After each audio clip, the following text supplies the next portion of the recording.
नमस्कार दोस्तों, wealth sky के एक और नए इंटरेस्टिंग वीडियो में आप सभी लोगों का स्वागत है। मेरा नाम है सुधीर और बात करेंगे इस वीडियो में हम निफ्टी एंड बैंक निफ्टी के बारे में। दोनों के चार्ट को अंडरस्टैंड करेंगे, समझने की कोशिश करेंगे। ये जो मार्केट में बेसिकली एक गैप डाउन होता है, उसके बाद रिकवरी आती है, तो क्या ये रिकवरी इंडिकेट कर रही है कि यहाँ से मार्केट ट्रेंडिंग होने की कोशिश करेगा ऊपर की साइड, या फिर हमें दोबारा से यहाँ पे गिरावट देखने को मिलेगी। इस पॉइंट को हम क्लियर करेंगे इस वीडियो में, तो जल्दी से इस वीडियो को स्टार्ट करते हैं। वीडियो स्टार्ट करने से पहले सबसे पहले बात कर लेते हैं मार्केट एट 11 के वीडियो की। मार्केट एट 11 में मैंने आपको क्लियरली एक पॉइंट समझाया था कि जब तक डे लो के नीचे ट्रेड ना करे तब तक इसको शॉर्ट बिल्कुल मत करिएगा, वरना आप ट्रैप हो सकते हो। और इसको बाइंग साइड पे ही रखिएगा, ऊपर की तरफ ही मार्केट रिकवर होता हुआ दिखाई देगा आपको। तो डे हाई का टारगेट मैंने आपको इमीडिएटली दिया था, जो कि मॉर्निंग में हिट हो गया था। उसके बाद इसने थोड़ा सा टाइम पास किया, 19,400 के ऊपर जैसे ये सस्टेन करने लग गया तो एक अच्छा खासा मोमेंट ऊपर की तरफ बनना स्टार्ट हो गया, क्योंकि जाहिर सी बात है 19,400 एक रेजिस्टेंस एरिया है, और रेजिस्टेंस एरिया अगर क्रॉस होगा तो जाहिर सी बात है कॉल राइटर्स जो होंगे वो अपनी पोजीशन को हल्का करेंगे। ठीक है। वहीं अगर बैंक निफ्टी का देखा जाए तो बैंक निफ्टी का डे आई का टारगेट मॉर्निंग में ही हिट हो गया था, बट इसने 44,000 पे रेजिस्टेंस फेस किया और 44,000 क्रॉस नहीं कर पाया है। ठीक है।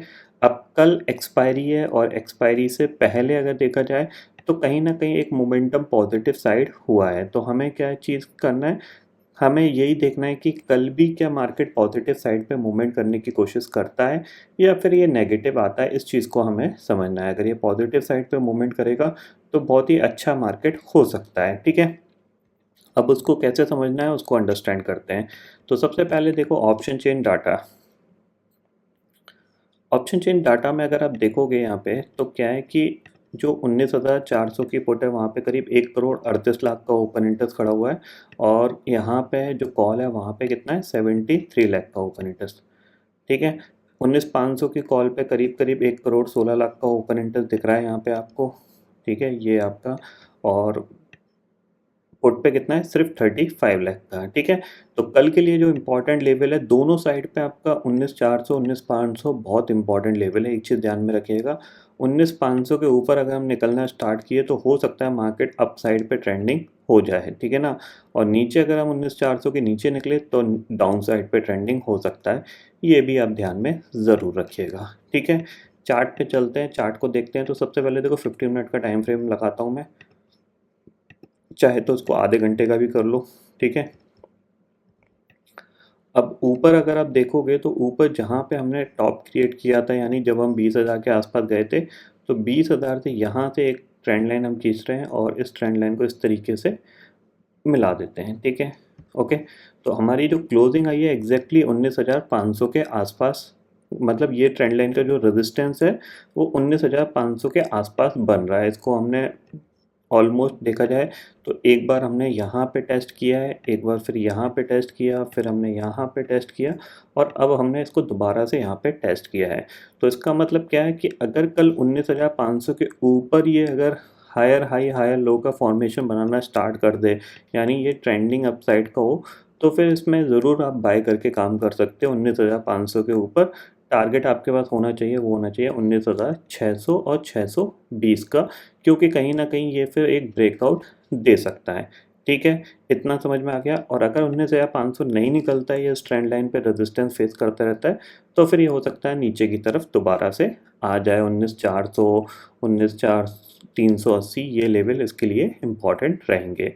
ठीक है। इतना आपको समझ में आ गया। अब अगर हम शॉर्टर टाइम फ्रेम में चलें तो यहाँ पे देखो 15 मिनट का टाइम फ्रेम मैंने आपको लगाया है। अब यहाँ पे आपको किस लेवल पे ध्यान रखना है, देखो जब तक ये लेवल नहीं टूटेगा तब तक तो इसमें वैसी सेलिंग नहीं आएगी, क्योंकि कहीं ना कहीं मार्केट ने इस लेवल को होल्ड किया है। ये आप इसको आप मान के चल सकते हो। ठीक है ना।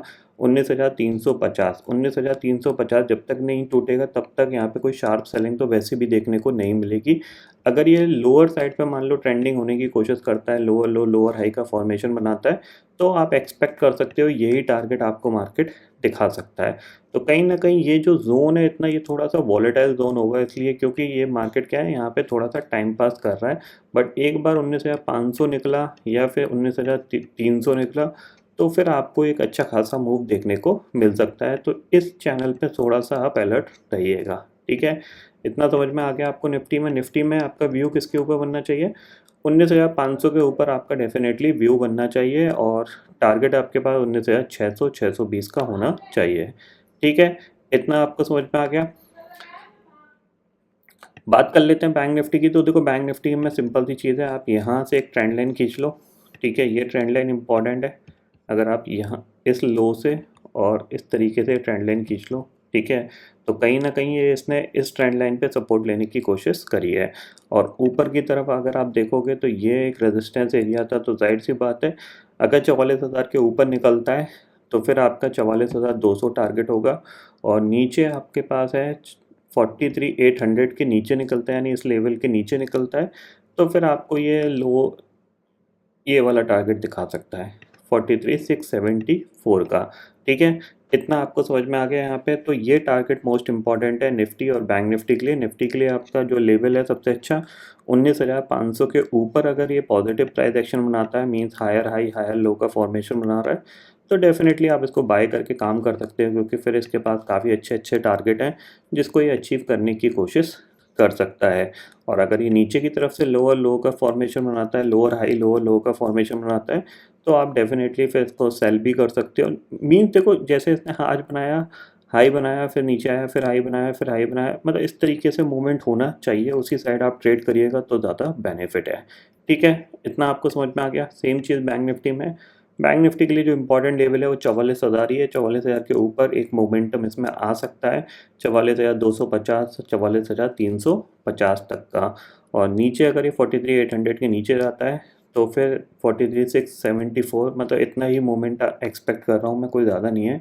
क्योंकि अगर इसको गिरना होता तो 2 दिन बहुत अच्छे थे ग्लोबल मार्केट, ये दोनों दिन में काफ़ी ज़्यादा नेगेटिव भी रहे हैं, तो हो सकता है ये कल एक अच्छा मोमेंट आइदर साइड दिखाने की कोशिश कर सकता है, ऊपर भी और नीचे भी।